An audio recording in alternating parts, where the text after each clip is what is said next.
Quisiera que antes de que empecemos pongamos este tiempo en manos de Dios para que sea su palabra la que abra nuestros corazones y sobre todo entendamos parte de lo que Él es y de lo que demanda de nosotros. Amén.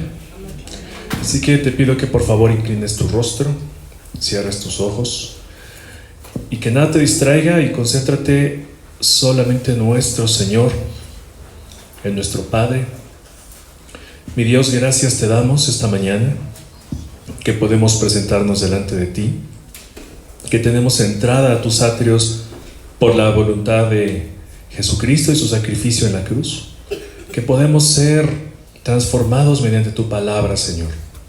Te pido, Padre, que tú hables a nuestra vida, a nuestros corazones, que sean tus palabras las que transformen absolutamente todo nuestro ser y podamos alcanzar, Señor, aquello que tú nos has llamado a hacer y sobre todo a lo que nos has demandado, Padre.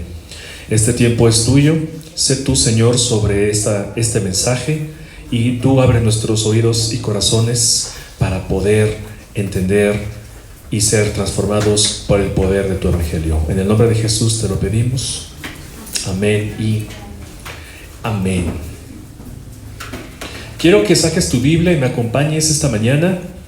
Vamos a Isaías 46 y vamos a estar leyendo del versículo 3 al 11. Isaías 46 del 3 al 11. Yo voy a leer la Nueva Biblia de las Américas porque su traducción es un poco más clara sobre lo que quiero compartirles esta mañana, pero la Reina Valera también está muy bien. Dice el versículo 3, Isaías 46 del 3 al 11, dice: escúchenme, casa de Jacob, y todo el remanente de la casa de Israel, los que han sido llevados por mí desde el vientre, cargados desde la matriz. Aún hasta su vejez yo seré el mismo, y hasta sus años avanzados yo los sostendré. Yo lo he hecho y yo los cargaré, yo los sostendré y yo los libraré. ¿A quién me asemejarán? ¿Me igualarán o me compararán para que seamos semejantes? Los que derrochan el oro de la bolsa y pesan la plata en la balanza, pagan un orfebre para que hagan un dios de ellos, se postran y lo adoran. Lo levantan en hombros y lo llevan, lo colocan en su lugar y ahí está. No se mueve de su lugar, aunque alguien clame a él, no responde. De su angustia no lo libra. Acuérdense de esto y estén confiados. Póngalo en su corazón, transgresores. Acuérdense de las cosas anteriores ya pasadas, porque yo soy Dios y no hay otro. Yo soy Dios y no hay ninguno como yo, que declaro el fin desde el principio y desde la antigüedad lo que ha sido hecho. Yo digo, mi propósito será establecido y todo lo que quiero realizaré. Y yo llamo del oriente un ave de rapiña y de tierra lejana un hombre de mi propósito. En verdad he hablado y ciertamente haré que suceda.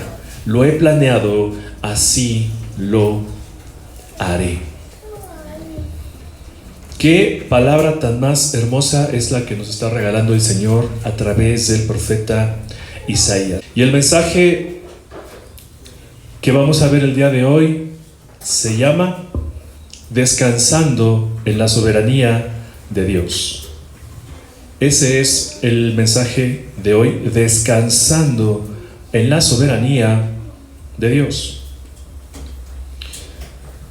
Y déjame empezar contándote una breve parte de la historia. Nerón fue un emperador romano que ascendió al trono en el año 54 después de Cristo, teniendo únicamente 16 años. Los primeros 10 años de su reinado se reconocen porque fue muy bueno en la administración. Se reconocen porque fue muy bueno en ganar las batallas y defender el imperio. Se reconoce también a Nerón porque en ese tiempo él lo que hizo fue tratar de hacer de Roma una capital cultural. A él se dice que le encantaba las artes, tocaba la cítara componía canciones y recitaba poemas. Como pueden ver, fue un hombre que ascendió muy pronto al poder a los 16 años. Durante su reinado fue cobijado y tutoreado por Séneca, un filósofo griego, un gran exponente del estoísmo, y también por su madre. Ambos influenciaron mucho en él para que pueda hacer una muy buena administración. Sin embargo, como todos los monarcas, siempre está en peligro su reinado, su soberanía. Así que después de algunos años se enteró que su hermanastro quería quitarle el poder y estaba confabulando un plan para poder hacerlo. Al enterarse de esto, Nerón lo que hizo fue mandar asesinar a su hermanastro y seguir conservando el poder. Siguieron pasando los años, se ensoberbeció y acumuló todavía aún más poder. Al tener todo este poder, muchos empezaron a levantar en su contra. Incluso acusó al Senado romano de querer quitarle todo el gobierno. Y empezó a quitarles poderes al Senado y empezó a adjudicárselos a él mismo. Tiempo después, su madre también estuvo en un complot para poder quitar a él del poder y poder ascender a otra persona. Se entera Nerón y lo que sucede después es matricidio.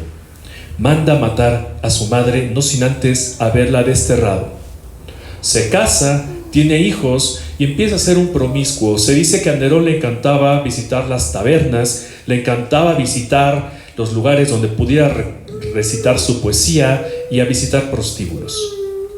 La depravación iba en aumento en toda su vida. Tiempo después acusó también a 2 de los integrantes del Senado, y entre ellos a su maestro, de malversación de fondos y que se habían corrompido, cosa que no era verdad. Estos cargos fueron presentados al Congreso, al Senado, y fueron absueltos de todo mal. Sin embargo, no conforme, Nerón lo que hizo fue después obligar a su maestro, a Séneca, a quitarse la vida.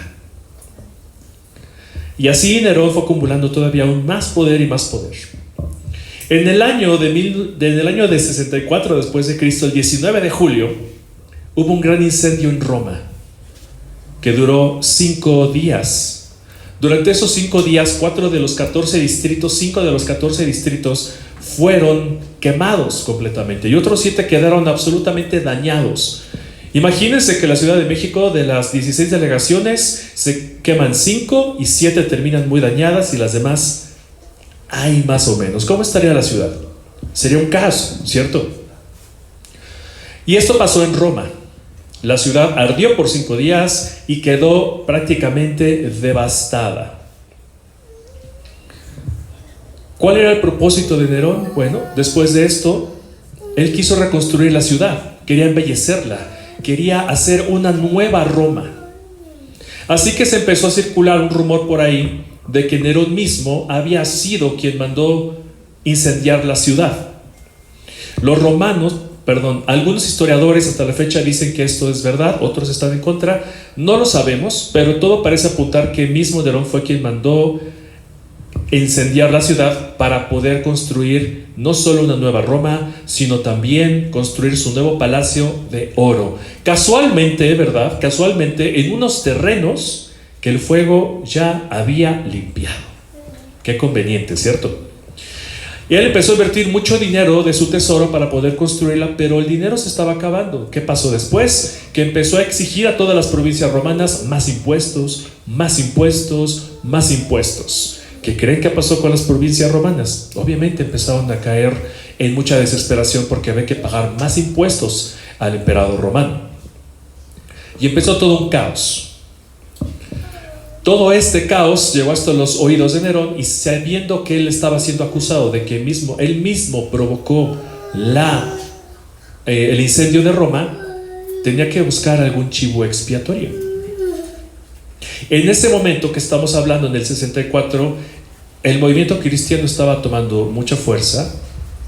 La iglesia de Roma ya estaba establecida, la iglesia que estaba en Antioquía ya estaba establecida, Colosas, Éfeso, y varias iglesias ya estaban establecidas dentro del territorio romano, si bien recuerdan. Así que Roma buscó un culpable, y Nerón dijo: los cristianos. Los cristianos fueron aquellos que incendiaron Roma. Así que toda la furia de la multitud de buscar algún culpable se fue sobre los cristianos, y así empezó la gran primera persecución de los cristianos a nivel mundial. ¿Les suena el circo romano? Los romanos buscaban a los cristianos y los mandaban al circo para poder ser ejecutados y torturados y hacer las atrocidades que ustedes bien conocen. Nerón se corrompió todavía más y se dice que tomaba los cuerpos de los cristianos, los empalaba y los utilizaba de antorchas para iluminar las calles y para iluminar sus propios jardines. Ese fue Nerón, a grandes rasgos. Fue todo un tiempo de caos, y en este tiempo, durante su reinado, es que el apóstol Pedro y Pablo también fallecen bajo el gobierno de Nerón. Tiempo después vendría otra serie de cuestiones que nos llevan hacia el Nuevo Testamento, pero no vamos a entrar en ese detalle. Lo que quiero ilustrar de esta manera es que cuánto poder puede tener una persona sobre un territorio, sobre un dominio. ¿Cuánto poder puede tener un soberano que puede decidir con solo mover un dedo si vive o si muere? Pero bien, vamos a entrar a nuestro mensaje y quiero que esta mañana entendamos qué es ser un soberano y cómo es que nosotros podemos descansar en la soberanía de Dios. Así que, ¿qué significa soberano? La palabra soberano se describe como una persona que tiene la autoridad suprema y absoluta, que posee poder y autoridad sin restricciones dentro de un territorio o ámbito específico. Eso es un soberano. Una persona que tiene poder sobre una región, sobre un lugar, y no solo sobre ese lugar, sino sobre la tierra, sobre los animales, sobre las personas, sobre todo lo construido.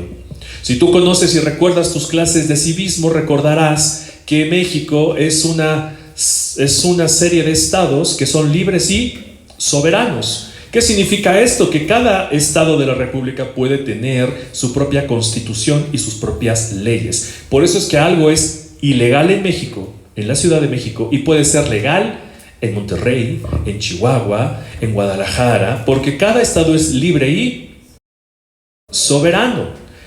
Significa que la persona que tiene poder puede hacer lo que quiera hasta cierto punto dentro de su propio territorio y sobre las personas. Eso es un soberano. Y con el pasaje que acabamos de leer, quiero llevarte por 3 puntos en específico, 4 encabezados, que vamos a estar abordando esta mañana. El primero de ellos es que Dios es soberano. Dios es soberano, y vamos a volver a leer los versículos del 3 al 7. Dice: escúchenme, casa de Jacob, y todo el remanente de la casa de Israel, los que han sido llevados por mí desde el vientre, cargados desde la matriz. Déjame antes ponerte en contexto para poder entender este pasaje. Lo que está diciendo Isaías aquí es una profecía de lo que habría de venir, y es un reclamo de Dios ante su pueblo de que lo han dejado de adorar. En los versículos 1 y 2, si puedes darte cuenta, se habla que han caído 2 ídolos. Estos 2 ídolos son hechos de bronce y de oro, y que se necesitan ser llevados por bestias de carga para poder ser adorados a cualquier lugar al que vayan. Así que lo que está diciendo el Señor en este versículo 3 es que Dios es Padre del pueblo de Israel. Cuando dice los han sido llevados por mí desde el vientre, significa que Él los concibió. Está recordándoles el Señor que ellos fueron creados porque Dios así lo quiso. ¿De dónde nace el pueblo de Israel? De un hombre. ¿De quién? De Abraham. De Abraham desciende todo el pueblo de Israel. Así que Dios siempre ha tenido en su mente el pueblo de Israel. Dice cargados desde la matriz. Siempre los ha cargado, siempre los ha cobijado.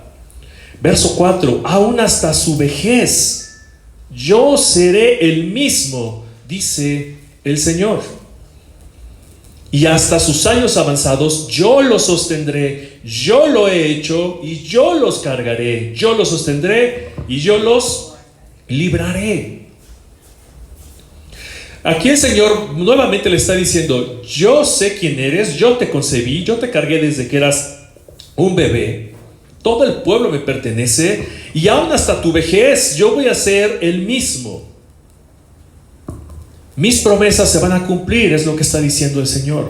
Y aún hasta tus años avanzados, yo los sostendré. Yo lo he hecho. Y yo los cargaré, yo los sostendré y yo los libraré. Vemos aquí mucha enseñanza sobre estos pasajes. Sin embargo, hoy quiero que entendamos que Dios está diciendo al pueblo de Israel: yo tengo control de todo. No importa la circunstancia que estés pasando, yo te voy a librar. Porque soy un padre para ti. Porque soy un padre que te va a resolver la vida. ¿Cuántos de aquí cuando éramos niños no corríamos con nuestro papá, con nuestra mamá, si teníamos algún problema? Y transpórtate un segundo esa edad. ¿Cómo veías a tus padres? ¿Cómo veías a tu madre? ¿No la veías como un ser supremo? Que dices: yo sé que mi papá o mi mamá me pueden resolver esto. Y corrías y decías: mamá, se me rompió mi juguete favorito. Y no sabías cómo le hacían tus papás, pero te lo resolvían. Ya sé que te compraran uno nuevo, que arreglaran el que estaba roto. Pero veíamos a nuestro papá siempre como aquella persona que nos podía resolver todo. ¿Quién no corrió a los brazos de su padre para que le resolvieran las cosas? Incluso aún a esta edad te aseguro que siguen corriendo algunos a que le resuelvan su vida a sus papás. Pero Dios es así. Y Dios está diciéndole eso al pueblo de Israel: escúchame, casa de Jacob, yo te cuidé, yo te engendré, yo sé quién eres, y todo lo que venga adelante yo te voy a sustentar. Tus generaciones pasarán, pero yo sigo siendo Dios. Eso es lo que está diciendo el Señor. Verso 5: ¿a quién me asemejarán? ¿Me igualarán o me compararán para que seamos semejantes? Este es un reclamo directo del Señor que está diciendo: ustedes están creando ídolos de oro, de plata, de bronce, y ustedes me están comparando a algo, pero nada se asemeja a mí. Verso 6: los que derrochan el oro de la bolsa y pesan la plata en la balanza, pongan a un orfebre para que haga un dios de ellos, se postran y lo adoran. El pueblo de Israel estaba tomando todo el oro, todas sus joyas, todas sus piedras preciosas y metales preciosos, y los estaban llevando a los orfebres para que hicieran ídolos. Pero ojalá hicieran como hoy vemos tantas estatuillas chiquitas que ponen las personas en los altares. De ellos se iban a lo grande. Hacían estatuas como tipo San Juditas, mi tamaño. No sé si los han visto, pero unos San Judas que hacen así luego, o vírgenes de ese tamaño.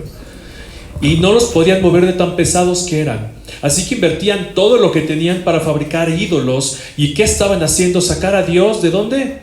Del centro de su adoración.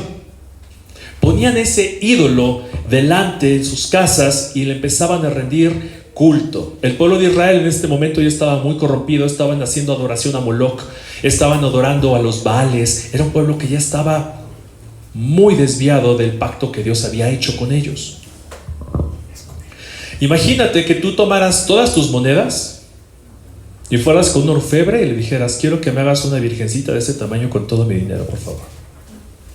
O que tomaras todos los billetes que tú tienes y que fueras con un artesano de papel maché y le dijeras: procesa todos mis billetes y quiero que me hagas una virgen de papel maché con ese papel de este tamaño.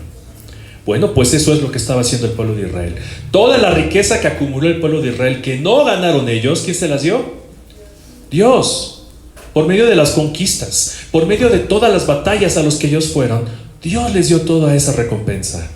Y todo lo que han ganado lo están despilfarrando. ¿Para qué? Para adorar a otros dioses. Vamos al verso 7. Dice: lo levantan en hombros a estos ídolos que están haciendo. Lo levantan en hombros y lo llevan. Lo colocan en su lugar y allí está. No se mueve de su lugar. Aunque alguien clame a él, no responde. De su angustia no lo libra. ¿Qué es lo que hacen todas las personas que no tienen el privilegio que tú y yo tenemos de conocer al Señor? Que van ante un templo, a un altarcito, a un nicho, y se postran ante esas imágenes. ¿Qué es lo que están haciendo? Díganme. La parte de idolatría. Están poniendo su confianza ¿en qué? En un ídolo, en un yeso, en algo. Que esa persona, esa cosa, le resuelva las cosas, dejando a Dios fuera de la jugada, porque no lo conocen, mis hermanos. Ahora esto está doblemente grave, no sé si te puedes dar cuenta, porque el pueblo de Israel, ¿qué dice el Señor? Yo te concebí, yo te cargué, desde tu vejez yo voy a estar contigo, aunque seas viejo yo seguiré siendo Dios, yo te libraré, y toda la confianza lo estás poniendo en un ídolo. Si tú examinas tu corazón el día de hoy, ¿tú estás haciendo lo mismo en algún sentido? Probablemente sí lo estemos haciendo. Probablemente estemos poniendo nuestra confianza en algún pastor, en algún hermano, en alguna persona que nos pueda sacar de la situación de los problemas que tenemos, sin antes recurrir ¿a quién? Al Dios de los cielos. Al Dios de los cielos. Así que nuestro primer encabezado, como decíamos, es que Dios es soberano. Vamos a Lamentaciones 3:37, por favor. Unos capítulos, unas hojas más adelante. Y Dios no se le escapa absolutamente nada de su control. Lamentaciones 3:37 dice: ¿quién será aquel que diga que sucedió algo que el Señor no mandó? ¿Quién será aquel que diga que sucedió algo que el Señor no mandó? ¿Tú crees que Dios algo se le escapa? ¿Tú crees que Dios algo no conoce? ¿Tú crees que Dios no va a escuchar tus plegarias, que eres hijo de Dios? Dios sí las escucha. Dios sabe absolutamente todo y es parte de sus atributos, la omnisciencia, un atributo que no comparte ni contigo ni conmigo, ni la soberanía. Y es muy importante, mis hermanos, que entendamos hoy cuál es la soberanía de Dios, porque tenemos que aprender a descansar en ella. Vamos a llegar a ese punto, pero quiero que sí nos quede claro que no hay nada que suceda en el mundo, en tu vida y en mi vida, que Dios no sepa.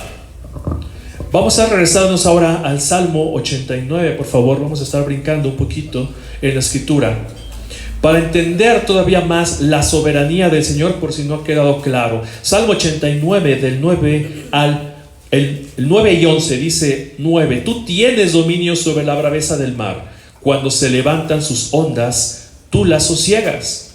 Tuyos son los cielos, tuya también la tierra, el mundo y su plenitud, y tú lo fundaste. ¿Qué dijimos que era un soberano? Aquella persona que tenía dominio y completa autoridad sobre una región, ¿cierto? Sobre una ubicación. Bueno, Dios tiene dominio sobre toda su creación. Así como los presidentes tienen dominio sobre todo un país, los gobernadores sobre algún estado, los presidentes municipales sobre un municipio, que van como de mayor a menor, nosotros, tú y yo, tenemos el privilegio de pararnos delante del Señor de señores, del Rey de Reyes, que es dueño de absolutamente todo. Dios es soberano no solo de México, Dios es soberano no solo de América, Dios es soberano de absolutamente toda la tierra y más allá. Dios es soberano de toda su creación. Tuyos son los cielos, tuya también es la tierra. Y díganme, ¿qué hay en los cielos? Las estrellas, los planetas. Cuántas cosas que tú y yo no alcanzamos a ver, pero que Dios las conoce, son dueñas, pertenecen a nuestro Señor. Amén. Dios es dueño de absolutamente todo. Absolutamente todo. Y nada se escapa de su control. Vamos allá adelante al Salmo 115, por favor, unas hojitas igual. Más adelante, por favor.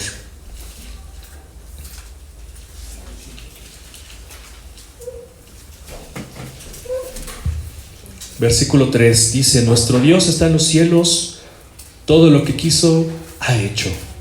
Y eso es parte de la soberanía de Dios. Eso es parte de su soberanía, que Él todo lo que quiere hacer, lo hace.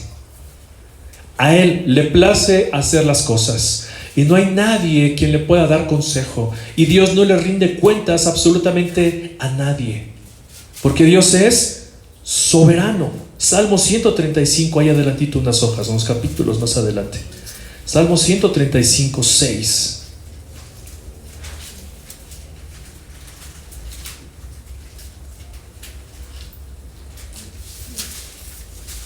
Todo lo que Jehová quiere lo hace, en los cielos y en la tierra, en los mares y en todos los abismos. Dios es absolutamente soberano y todo lo que quiere lo puede hacer, ¿es verdad? Sí, Dios puede hacer absolutamente todo lo que le place, todo lo que quiere, Él lo va a hacer. Y eso nos va a llevar, mis hermanos, a nuestro segundo encabezado, que son: todas las cosas tienen un propósito. A pesar de que Dios es soberano y puede hacer todo lo que quiere, cual le plazca, porque es dueño de todo y tiene el poder para hacerlo, Dios no es caprichoso. Tenemos que entender y tener bien claro esto, que Dios no es caprichoso. Vamos a leer los versículos y regresemos a Isaías del 8 al 11. Dice: acuérdense de esto y estén confiados, póngalo en su corazón, transgresores. Regresamos a este contexto de Isaías. Y si ya vimos que el pueblo está haciendo ídolos de bronce, de oro, de muchas cosas, está quitando su confianza de Dios, está poniéndose de rodillas delante de estas estatuas y poniendo sus angustias delante de estos, Dios les está diciendo: acuérdense y estén confiados, y esto ténganlo en su corazón, transgresores, pecadores. Acuérdense de las cosas anteriores ya pasadas, porque yo soy Dios y no hay otro. Yo soy Dios y no hay ninguno como yo.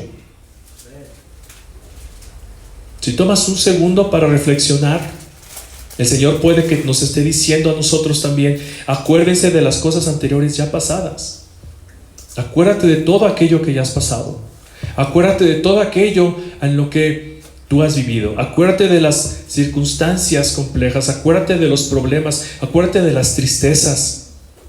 Acuérdate de todas estas cosas, pero no olvides que yo soy Dios y no hay otro. Yo soy Dios y no hay ninguno como yo. Vamos aterrizando más el mensaje. Dios es soberano. Dios puede hacer absolutamente todo. Dios no es caprichoso y Dios sabe lo que estás viviendo, sabe lo que vas a vivir. Y ninguna de esas cosas, mis hermanos, están fuera de su control. Amén. Nada está fuera de su control. Gloria a Dios a eso. Verso 10: que declaro el fin desde el principio y desde la antigüedad lo que no ha sido hecho. Yo digo, mi propósito será establecido y todo lo que quiero que realizaré. Con esto yo creo que será más que suficiente. Todo lo que hace el Señor tiene un propósito. Dios sabe cómo van a terminar las cosas. Él declara el fin desde el principio. Toda la eternidad Él lo ha hecho. Y esto es algo que debe confortar nuestros corazones. Mi propósito será establecido y todo lo que quiero realizaré. ¿Qué pasó con Nerón? Nerón decía: quiero quemar la ciudad, y la ciudad se quemaba. Quiero construir un nuevo palacio, y el nuevo palacio se construía. Quiero que ahora maten y persigan cristianos, y todo el mundo se pone a perseguir y a matar cristianos. Gente corrupta, hombres torcidos, malos, su entendimiento entenebrecido. ¿Cuál era el propósito? El ego de Nerón. ¿Cuál era el propósito? Ser más que todos los demás. Sin embargo, cuando Dios dice en el 10: mi propósito será establecido y todo lo que quiero realizaré, entendemos que Dios no es un Dios caprichoso, ¿cierto? Entendemos que Dios es bueno. Entendemos que todas las cosas que Él hace tienen un propósito. Vamos ahora unas hojitas ahí atrás sobre Isaías 55.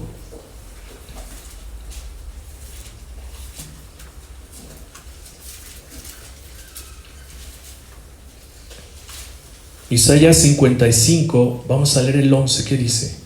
Así será mi palabra que sale de mi boca, no volverá a mí vacía, sino que hará lo que yo quiero y será prosperada en todo para lo que la envié.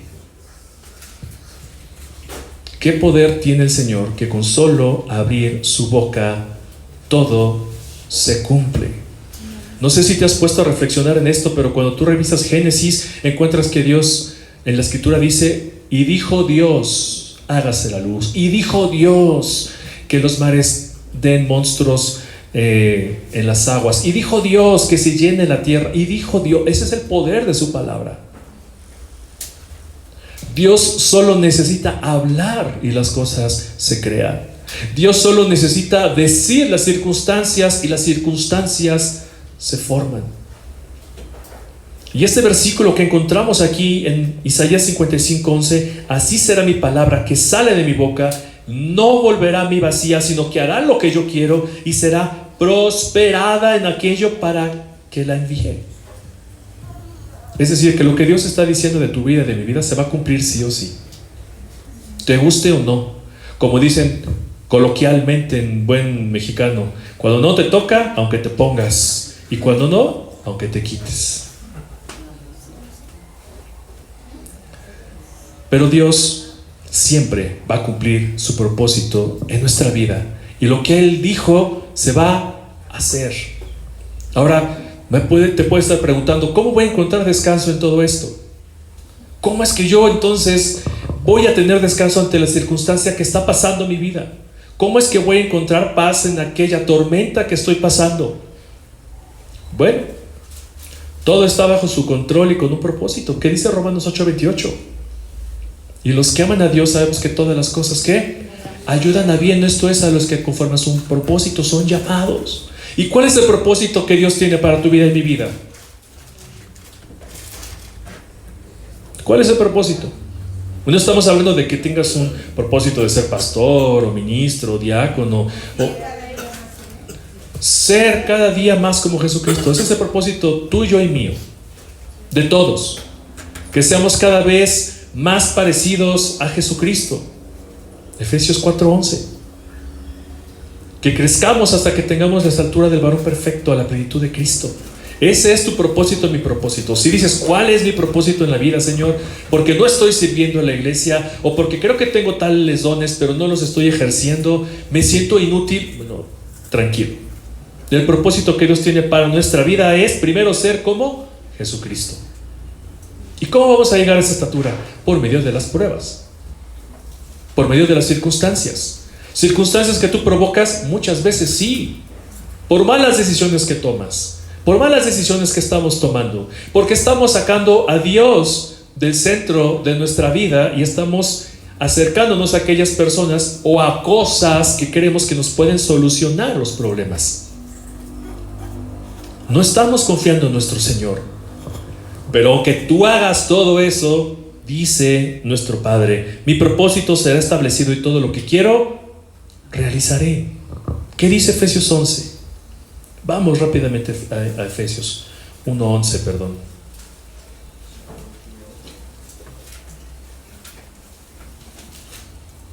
Efesios 1:11.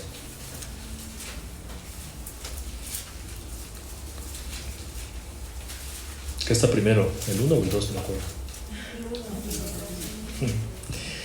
Dice Efesios 1:11, en Él asimismo tuvimos herencia, habiendo sido predestinados conforme al propósito del que hace todas las cosas según el designio de su voluntad.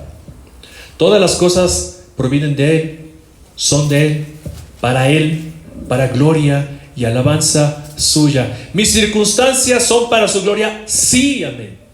Mis problemas son para su gloria, sí, amén. Esta dificultad que estoy pasando es para su gloria, sí, amén, otra vez a eso. Y esta es la parte más difícil que a todos como cristianos nos toca vivir. ¿Cómo es que puedo encontrar contento en esas circunstancias tan difíciles? ¿Cómo podemos vivir confiados en la soberanía de Dios? Hace rato que poníamos el ejemplo que cuando somos niños corremos a los brazos de papá y de mamá pidiendo que ellos nos resuelvan las circunstancias. Y si no te la resolvían, al menos el abrazo de papá y mamá cuando somos niños no te reconfortaba, no te daba paz. Y sentías que el mundo era perfecto y que en brazos de papá y de mamá cuando somos niños no nos va a pasar absolutamente nada. ¿Por qué? ¿Por qué se crea ese sentimiento, hermanos? ¿Por qué? Quiero preguntarles, ¿por qué? ¿Por qué correr a los brazos de papá y de mamá? O cuando tu hijo llega contigo, se siente eso. ¿Por qué?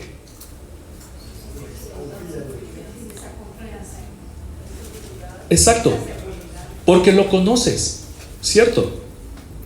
Porque conoces cómo es tu papá. Porque conoces cómo es tu mamá.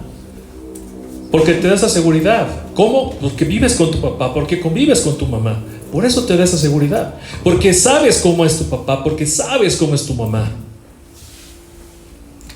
Y como nosotros no conocemos a Dios, esa es la verdad, hermanos. No conocemos a Dios, no podemos vivir confiados en su voluntad. Tú y yo venimos a la iglesia cada 8 días, levantamos las manos, lo alabamos, le cantamos, oramos, pero no conocemos a Dios. Hace mucho escuché una frase que decía: tienes tu Biblia marcada, pero la Biblia no te ha marcado a ti. Tienes tu Biblia marcada, todos los versículos, pero ninguno de ellos te ha marcado a ti. ¿Cómo conocemos a Dios? ¿Cómo sabemos que su voluntad es como? Buena, agradable y perfecta. ¿Cómo lo sabemos? ¿Cómo sabemos que tu esposa te ama? ¿Cómo sabemos que tu esposo te ama? ¿Cómo sabemos que tus hijos te aman? ¿Cómo sabemos que le interesamos a una persona? Ya les di la respuesta. Por la relación que existe. Interesándonos en esa persona, exactamente. Si tú andas de novio, ¿qué haces? Y es para casarse, no para noviecitos ahorita. Si te interesa una persona, ¿qué haces? Perdón, si quieres casarte con una persona, te interesas en ella. ¿Qué te gusta? ¿Qué comes? ¿Qué vistes? ¿Qué talla eres? Ahorita, porque después todos damos el botonazo, pero bueno. Pero nos interesamos en esa persona para conocerla, ¿no es verdad? ¿Cuándo nos interesamos en Dios? ¿Cuando tenemos problemas? Y cuando tenemos problemas vamos de rodillas a su presencia y decimos: Señor, sácame de esta situación. ¿Por qué no decimos: Señor, que se cumpla tu voluntad? Y esto nos va a llevar al punto 3, al encabezado 3 de este mensaje. Descansemos en la soberanía de Dios. Descansemos en la soberanía de Dios. Isaías 55, vamos a leer 8 y 9. Regresemos. Porque mis pensamientos no son sus pensamientos, ni mis caminos son sus caminos, dice el Señor. Como son más altos los cielos que la tierra, así son mis caminos, más altos que vuestros caminos, y mis pensamientos más que vuestros pensamientos. Lo que tú puedas pensar de las circunstancias no se compara con lo que Dios está pensando. Nuestra mente limitada no nos deja ver el fin de la situación que estamos pasando. Y lo leímos ahorita en el versículo 9 de Isaías 10, que declaró el fin desde el principio. Dios sabe cómo van a terminar las cosas. Tú no, ni yo. ¿Qué nos resta? Descansar en su soberanía. Descansar que su voluntad es como buena, agradable y perfecta.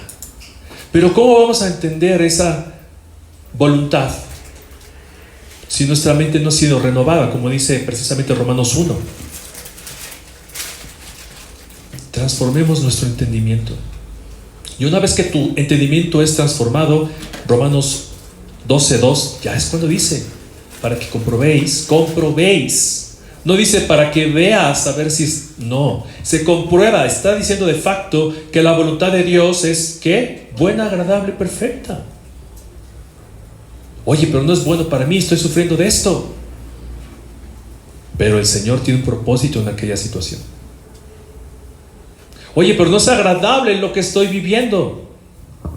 No, pero el Señor lo ha dicho y se va a cumplir. ¿Para qué? para que alcances algo que Él ya determinó.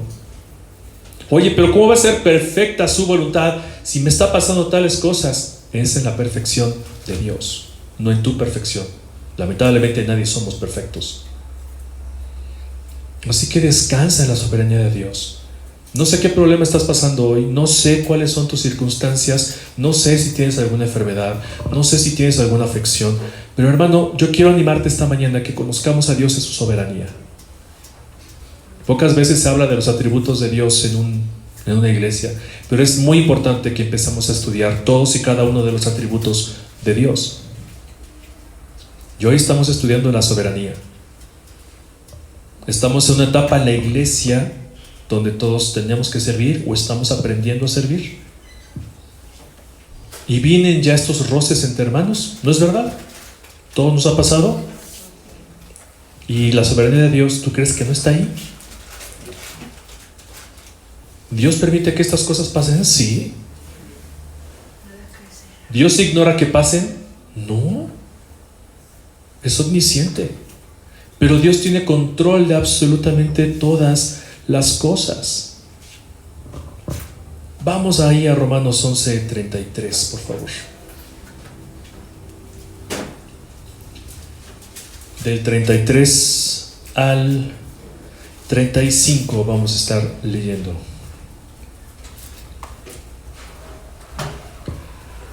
Dice la palabra del Señor: oh profundidad de las riquezas de la sabiduría y de la ciencia de Dios. Cuán insondables son tus juicios e inescrutables sus caminos. Porque ¿quién entendió la mente del Señor? ¿O quién fue su consejero? ¿O quién le dio a él primero para que le fuese recompensado? Porque de él y por él y para él son todas las cosas, a él sea la gloria por los siglos. Amén. Así que, mis hermanos, tenemos que alabar al Señor en cada situación que pasemos. Porque es bien claro Pablo lo que está diciendo aquí. Tú no entiendes la mente de Dios. Tú no la entiendes. Nadie de nosotros la entendemos, ni la vamos a comprender nunca.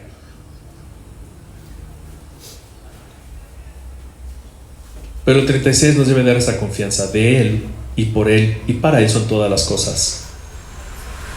A Él sea la gloria por los siglos de los siglos. Amén. Y nos pasamos al 12:1. Así que, hermanos, os ruego por las misericordias de Dios que presenten vuestros cuerpos en sacrificios vivos, santo, agradable a Dios, que es vuestro culto racional. No se conformen en este siglo, sino transfórmense por medio de ¿qué? De la renovación de vuestro entendimiento, para que comprueben cuál es la buena voluntad de Dios, agradable y perfecta. No trates de entender las situaciones que estás pasando. No trates de entender el propósito por las cuales tú estás pasando esas situaciones. No lo vas a lograr entender. Nunca. Tú no conoces cómo van a acabar las cosas, pero Dios sí. Dios no te va a llevar a algo que pueda terminar tu vida abruptamente sin haber cumplido su propósito. Mientras haya vida y esperanza, dicen. Y Dios no ha terminado contigo. Gloria a Dios a eso. Gloria a Dios a eso que no ha terminado su obra en ti. Ya para ir cerrando, mis hermanos, esto nos lleva a nuestro último encabezado: la oración dentro de la angustia. Yo creo que la situación que tú estés pasando no puede ser más intensa que la que encontramos en Marcos 26. Acompáñame ahí a Marcos 26.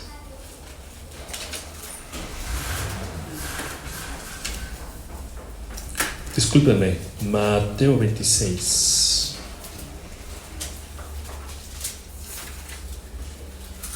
Mateo, Marcos, Lucas, Juan.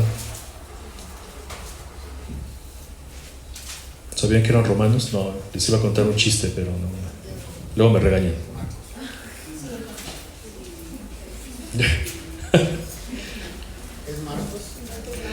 Mateo 26:36. ¿El contexto lo conoces?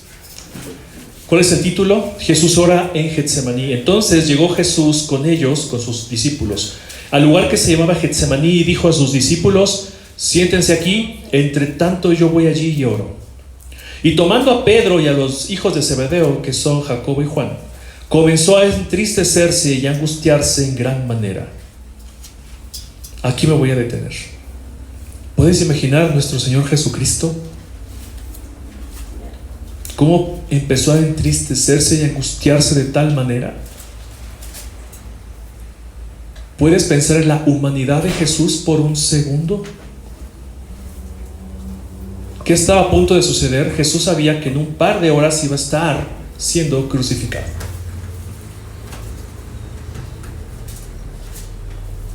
La palabra dice que Jesús en Hebreos fue tentado en todo, y por eso nos puede entender.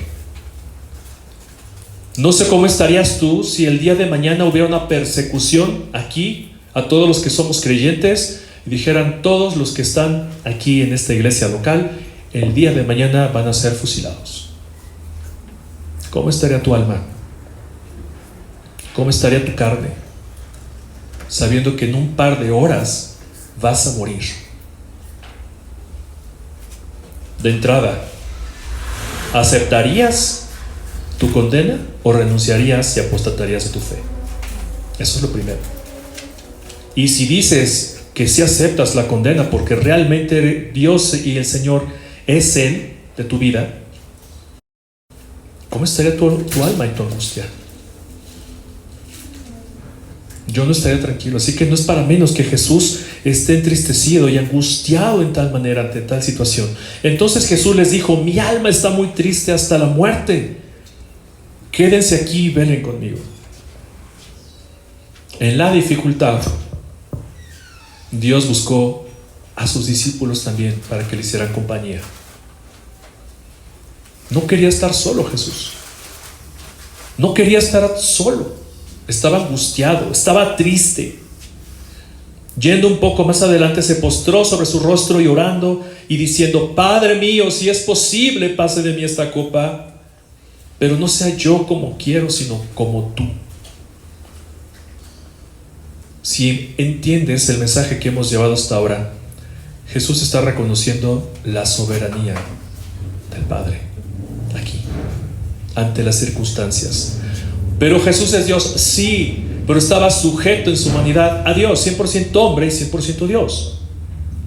Y su humanidad se sujetaba al Padre. Y en la oración de Jesús es esto: Padre, que no sea como yo quiero, sino como tú quieres. Es tu voluntad, no la mía. Vino luego a sus discípulos y los halló ¿de qué? Durmiendo. Y dijo a Pedro: ¿así que no habéis podido velar conmigo una hora? Velen y oren para que no entréis en tentación. El espíritu, la verdad, está dispuesto, pero la carne es débil. Y podemos encontrar muchos principios aquí, pero ante las circunstancias, lo último que tú y yo hacemos es ir de rodillas y orar al Señor. Nuestra carne entra en tentación y empezamos a buscar ¿qué? Soluciones. ¿Dónde saco dinero para pagar mi deuda? Necesito dinero para pagar los medicamentos. Necesito dinero para hacer tal cosa. ¿Quién me puede prestar tal cosa? En lugar de recurrir a nuestro Señor, cuya voluntad es buena, agradable y perfecta, y que es soberano ante la situación que estamos viviendo, recurrimos a todo menos a nuestro Dios. No vamos a las rodillas y oramos para que el Señor cumpla su voluntad y sobre todo nos dé paz en ese tiempo de angustia. ¿Cuántos recuerdan el pasaje cuando Jesús va en la barca dormido? Están cruzando el mar de Galilea, viene una tormenta. ¿Cuántos recuerdan ese pasaje? ¿Qué pasó con los apóstoles, con los discípulos? Señor, despierta, que perecemos. Que estaban angustiados, nos vamos a morir. Y Jesús se levanta y dice: ay, hombres de poca fe, ay. Y calmó la tormenta y todo. ¿Dios puede hacer eso en tu vida? Claro que sí. ¿Dios te puede dar paz? Claro que sí. ¿Y por qué no recurrimos entonces de rodillas a orar y poner esa situación delante de Él? Porque no entendemos la soberanía de Dios. Verso 42, otra vez fue y oró por segunda vez diciendo: Padre mío, si no puede pasar de mí esta copa que yo beba, hágase tu voluntad. Quiero que veas algo aquí bien interesante. El Señor nos está diciendo, si es posible, en el verso 39, si es posible que pase de mí esta copa. Y no lo dice la palabra, pero podríamos imaginar dentro de la palabra que fue respondida la pregunta de Jesús, porque en el 42 dice: Padre mío, si no puede pasar de mí esta copa. Evidentemente el Señor sabe que su condena estaba hecha y que no iba a cambiar la voluntad del Señor, porque es buena, es agradable y perfecta. ¿Era buena y agradable y perfecta para Jesús en su humanidad? No. Pero era buena y agradable para ti y para mí, ¿no es verdad? Porque se iba a cumplir el propósito del Señor, que en esa cruz iba a cargar todos tus pecados, mis pecados. Ahí iba a ser abandonado en la cruz Jesús. Iba a haber una separación de Él con el Padre. Cuando le dice Eli, Eli, lama sabactani, significa que todo su pecado, todos tus pecados, mis pecados, presentes, futuros y pasados, iban a caer sobre Jesús. Y en ese momento, cuando Dios imputa los pecados tuyos y míos en Jesús, es cuando se corta la relación. En el Antiguo Testamento, los hombres ponían la mano sobre el becerro y había una, digámoslo así, una transferencia de pecados, decirlo de alguna manera, y ahora la culpa la tenía aquel corderito y por eso era sacrificado. Eso mismo pasó con Jesús en la cruz. Estando en la cruz, Dios imputó todos nuestros pecados en Él. Así que Jesús sabía que esto iba a pasar. Verso 43. Y vino otra vez y los halló durmiendo, porque los ojos de ellos estaban cargados de sueño. Y dejándolos se fue y oró por tercera vez diciendo las mismas palabras. Entonces vino a sus discípulos y les dijo: dormid ya y descansad. He aquí ha llegado la hora y el Hijo del Hombre es entregado en manos de pecadores. Levantaos, vamos a ver, se acerca el que me entrega. Encontramos en este pasaje que Jesús regresa 2 veces y los reprende a los discípulos. No están velando conmigo, no están orando, están todo menos en misa, como dicen. Y los reprende Jesús, pero la tercera ocasión que regresa no lo dice el pasaje igual, pero pareciera ser que Jesús ya estaba tranquilo después de orar al Padre. Le dio la paz, la seguridad y la confianza de que lo que iba a suceder era justo. Y ya no los reprende, sino les dice: duerman ya, descansen. Descansen. Toda la tristeza y la angustia de Jesús la depositó delante del Padre. Toda tu angustia y tu tristeza la estás depositando delante de Dios. No estamos entendiendo su soberanía. La oración, mis hermanos, da descanso al alma. La oración, mis hermanos, da descanso al alma. Pero no una oración de: Señor, por favor, quítame esto. No. ¿Qué dice el Padre Nuestro, el modelo de oración? Que sea hecha tu voluntad en los cielos y en la tierra. Y esa voluntad nos debería traer paz. Ahora, no estoy diciendo que sea fácil. No estoy diciendo que por arte de magia, no. Pero el Señor nos va a reconfortar siempre ante cualquier situación. Y por último, mis hermanos, quiero compartirte unas par de reflexiones sobre esto que estamos platicando. Y aprendamos a descansar en la soberanía de Dios. Primero que todo, Dios es dueño de todo y gobierna todo. Dios es dueño de todo y gobierna todo. Eso es soberanía. Punto 2. Dios es bueno todo el tiempo, en toda circunstancia. Dios es bueno todo el tiempo, en toda circunstancia. Nada escapa de su control. Quiero que te quedes con esto en tu corazón. Si algo se te ha de quedar, yo creo que esto será suficiente. Que nada escapa de su control. Todos hemos pecado contra la soberanía de Dios al hacer nuestra voluntad. Y esto sí es muy importante, que lo entendamos todos. Nosotros creemos siempre que estamos haciendo la voluntad de Dios cuando servimos, y es verdad, sí, estamos sirviendo a nuestros hermanos y estamos creciendo, pero estamos pecando y atentando contra su soberanía cuando hacemos nuestra voluntad en lugar de ir de rodillas y pedirle al Señor consejo. En lugar de arrodillarnos delante de Él y decirle: Señor, que sea tu voluntad hecha y no la mía, y no mis propias fuerzas, porque soy un hombre corrupto y yo no puedo resolver absolutamente nada y no sé cómo va a funcionar lo que voy a hacer. Así que dame dirección, dame paz, para que yo pueda enfrentar esta circunstancia, porque tú estarás conmigo, porque tú me has cargado desde el vientre de mi madre, me has apartado para ti, y tu propósito será cumplido en mi vida. Eso tenemos que hacer, hermanos. Orar al Señor para que sea su voluntad hecha y no la nuestra. Y por último, Él es nuestro amparo y fortaleza en el oportuno, y trae el oportuno socorro.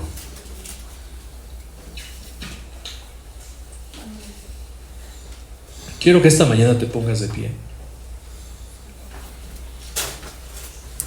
Pongámonos todos de pie. Y no sé qué situación estés pasando el día de hoy. No sé cuál es aquello por lo que estás atravesando. ¿Qué angustia traes?